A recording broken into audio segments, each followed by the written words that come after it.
सीवान के MM colony स्थित all India Forward block के कार्यालय पर आज उम्मीदवारों के बीच पार्टी सिंबल का वितरण किया गया। सीवान, छपरा और गोपालगंज सभी 3 जिलों के उम्मीदवारों के बीच आज सिंबल का वितरण किया गया है। वहीं इस दौरान इस बारे में विशेष जानकारी देते हुए पार्टी के प्रदेश प्रवक्ता जफर अहमद ने बताया कि सीवान के गोरिया कोटी से रामायण सिंह, महाराजगंज से उमाशंकर तिवारी, छपरा के तरैया से राणा प्रताप सिंह, माझी से रामेश्वर द्विवेदी और गोपालगंज से मोहम्मद असलम को पार्टी ने अपना उम्मीदवार बनाया और टिकट का वितरण किया। वहीं इसके साथ ही जफर अहमद ने बताया कि जल्द ही अन्य विधानसभा में उम्मीदवारों के नाम की घोषणा भी कर दी जाएगी। सबसे पहले तो सारे जनता को जय हिंद। आज का ये जो कार्यक्रम हमने किया है प्रेस वार्ता,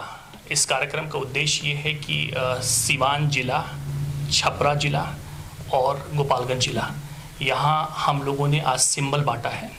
और हमारे ऑल इंडिया फॉरवर्ड ब्लॉक पार्टी नेताजी सुभाष चंद्र बोस द्वारा स्थापित पार्टी का सिंबल हमने सीवान केंद्र बनाया था इस प्रमंडल का, और उस प्रमंडल के माध्यम से हमने आज टिकट डिस्ट्रीब्यूशन किया है। किन प्रत्याशियों का टिकट दी गई, कहाँ के प्रत्याशी हैं? देखिए, कुछ नाम तो मैं बताना चाहूँगा क्योंकि सीवान और छपरा, गोपालगंज, ये सारण प्रमंडल का टिकट डिस्ट्रीब्यूशन हमने किया है। यहाँ से सिंबल आज बांटा है। उसमें हमने सीवान जिला के अंदर गोरिया कोटी विधानसभा, महाराजगंज विधानसभा, अभी हमारा इसके अलावा जो चल रहा है बड़हड़िया की बात चल रही है हमारी, हम प्रत्याशी बहुत जल्द उनका नाम अनाउंस करेंगे। सीवान सदर का बहुत जल्दी नाम हम घोषणा करेंगे। इसके अलावा हमारा अगर आप गोपालगंज में देखें, गोपालगंज सदर से हमारे उम्मीदवार होंगे, हमारे बरौली से उम्मीदवार होंगे। आप फिर अगला गोपालगंज का उम्मीदवारी हमारी होगी वो आपका ये कौन सा वो लगता है, हथुआ से भी हमारे पार्टी से उम्मीदवार होंगे। आपकी पार्टी के द्वारा नामांकन करने नामांकन अब तो प्रक्रिया, आज हमने सिंबल अलॉट किया है। सिंबल अलॉट करने के बाद, सिंबल बांटने के बाद हमारा अब एक आध दिन में हमारी प्रक्रिया सारी शुरू हो जाएगी और हम लोग अब नामांकन शुरू कर देंगे बहुत जल्द। और उम्मीदवारों की तैयारी बहुत दिनों से चल रही थी। सारे डॉक्यूमेंटेशन, जितना पेपर वर्क है, सारा सब कुछ रेडी है। वो कुछ मुहूर्त होता है, कुछ दिन ऐसी होती है, हर समाज तबके के लोग हैं, तो जाहिर सी बात है उसके अनुसार ही हम अपना कदम लेंगे। इसलिए आज और कल से, आज तो नहीं लेकिन कल से हमारी नामांकन की प्रक्रिया शुरू हो जाएगी। तो ऑल इंडिया फॉरवर्ड ब्लॉक का उम्मीदवार बनाया गया? बिल्कुल, आज ऑल इंडिया फॉरवर्ड ब्लॉक के प्रमंडलीय कार्यालय में हम लोग उपस्थित हैं और मैं आभार व्यक्त करूंगा अपने प्रदेश सचिव तथा प्रवक्ता जफर अहमद साहब को। उन्होंने हमें यह सिंबल आवंटित करके उस तरह से उल्लास और मनोबल को ऊंचा किया है, जैसे मुझे लगता है कि कहीं सीमा पर लड़ाई के लिए कप्तान अगर किसी बहादुर को बंदूक दे दे और लड़ने के लिए भीतर से तड़फड़ा जाए, लोकतांत्रिक मूल्यों के रक्षा के लिए अनुशासन तरीके से, वैसा ही मैं महसूस कर रहा हूं। और गोरिया कोठी की जनता की तमाम जो समस्याएं हैं, उन समस्याओं को मैं अपने नज़र में एक टारगेट की तरह देख रहा हूं और वहां ये लुटेरे जिस तरह से जनता को ठगने के लिए रूप बदल करके आए हैं, उन्हें वहाँ से खदेड़ने का नियत पाल करके एकदम केंद्रित हो गया हूँ, दिमाग को सेंट्रलाइज कर लिया हूँ और नेताजी सुभाष चंद्र के सपनों के भारत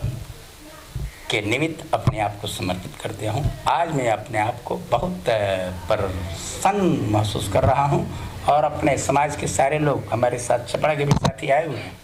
गोपालगंज के भी असलम भाई आए हुए हैं, प्रदेश सचिव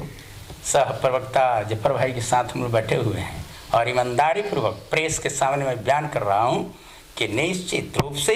ये जाति और संप्रदाय में उलझी राजनीति को भगाने में हमें कामयाबी मिलेगी। जय हिंद। आज 10 अक्टूबर है और यहाँ तमाम सारण प्रमंडल के विभिन्न विधानसभा क्षेत्रों के प्रत्याशी ऑल इंडिया फॉरवर्ड ब्लॉक के हमारे प्रदेश प्रवक्ता जफर भाई यहाँ मौजूद हैं, जिनके हाथों से टिकट वितरण का काम पार्टी की ऊपरी कमेटी ने जिस जिम्मेवारी को के निर्वहन के लिए इनको सौंपा था, उन्होंने बखूबी अपनी जिम्मेवारी का निर्वहन किया है। और इस देश की आज़ादी हुए आज 73वां साल चल रहा है, 74वां साल। और जिस सपने को संजोए हुए इस देश के महान क्रांतिकारी Netaji Subhash Chandra Bose east India company के लूट खसोट के खिलाफ दो हाथ करते हुए अंग्रेजों से, जिन्होंने अपने आप को इस देश के नाम पर कुर्बान कर दिया, और उस कुर्बानी के बदले कुछ जो है आज़ादी के बाद उनकी कीमत को वसूल करने में किसी खास दल के लोगों ने 51 साल तक और 22 साल तक जैसे कि छोटे भैया और बड़े भैया नेताओं ने इस देश की आवाम से, और उसके बाद जेपी आंदोलन और लोहिया के आंदोलन को विकृत उन्हीं के मंचों पर बेच करके छोटे भाई और बड़े भाई दोनों ने,